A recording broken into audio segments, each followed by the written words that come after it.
Yung kainan. Bakit po? So gusto niya sana magkaroon pa ng ganon. Oo, kasi syempre minsan iba pupunta dito. Magdalan. Pero yung mga hayop, yung mga animals po, okay lang. Nag-enjoy po ba kayo? Pero yung nalilinisan po ba kayo or mas maganda po ba siya compared sa dati? Mas maganda ngayon. Dati po ba? Ano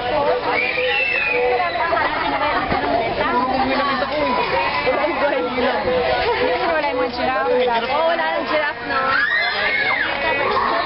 Pero compared dati, mas okay na siya. Yung ambiance. Pero yung mga hayop, mas maganda nga. Like, mas bata pa yung mga hayop. Matatanda na. Oo. Ang pangalan niya? Gab.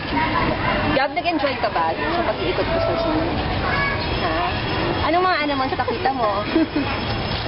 Anong mga animals nakita mo? Sagot ka. Nakita mo yung elephant? Ang laki, di ba? Ano pa? Gab, makikita ka niyan sa ano. Ano pa? Ano pa Sikat ka na, Gab. Mahihain siya. Mahihain na. Gusto mo bang bumalik dito? Bakit? Bakit? Bakit daw? Bakasyon lang ka. Kayo ate, balak nyo, ilang beses na ko kayo nakapunta rito sa Manila Zoo? Twice lang. Ano po masasabi niyo sa zoo? Okay ba? Or sana mas malinis? Or mas maraming hayop? Mas malinis, oh. Sana mas malinis. Bakit? Maraming bench. Para hindi nagkakalat-kalat sa mga. Maraming benches sana. Yung 40 pesos na bayad, okay lang sa inyo? Ang mahal? Oo. Lang. Okay lang. Tama lang naman. Mahal? Yung pambata, magkano po bayad sa mga bata? 40 rin eh. 40 din. Okay, so medyo, siya po may bayad po siya? Wala naman. Yung mga ganun. Pero gusto niyo bumalik ulit dito o ano, nag-enjoy ba kayo? Parang hindi. Parang hindi nag-enjoy si ate. Bakit? Hindi ka nag-enjoy. Kasi may gigit. Sana may for rent na ano. Diba po? Okay. Saka mas marami pang mga table na. Mas maraming table siya. Kasi saan na kami nakarating.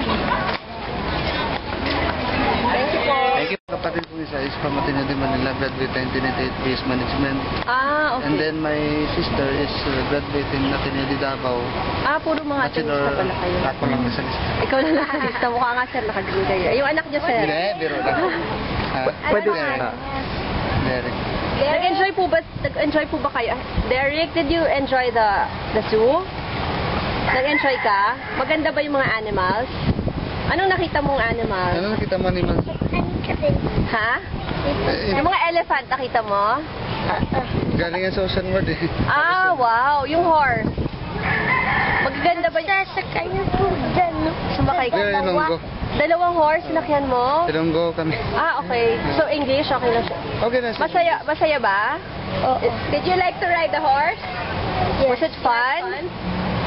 What else do you want to do? Do you want to visit the elephant? Did you see the elephant already? Yes. How about the monkeys? Did you enjoy? You want to go back here? Ha? Kayo sir, anong tingin niyo? Okay ba yung zoo? Nag-improve ba siya from before? Honestly speaking, parang naano siya, parang kulang sa maintenance. Kulang sa maintenance, Yeah, oo. kulang sa maintenance. Not 10 years ago, medyo mas okay pa. And then medyo, siguro, maintain lang yung cleanliness. Sana mas pwede pa ma-improve ano po? Cleanliness. Oo. Especially cleanliness. Siyempre sa hangin, then mga dumi ng mga animals. Hindi natin may iwasan yun, but siguro kung araw-araw, siguro yun. Yun lang sa akin. Hindi mo ako palagi dito pumunta. Okay, thank you po sir.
nakalimutan ko ano ba yung assignment natin.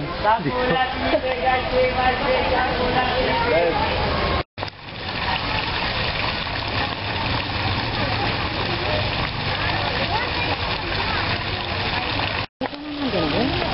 Chicken's alive.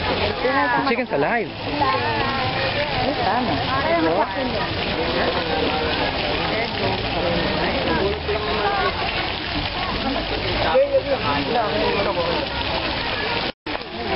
Pinakain niya. Chicken.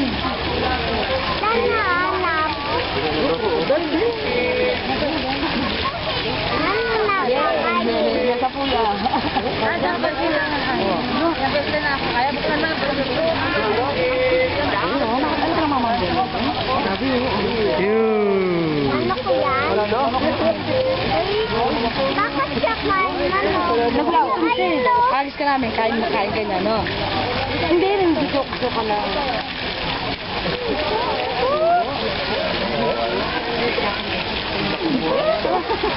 Ano na sa puyan?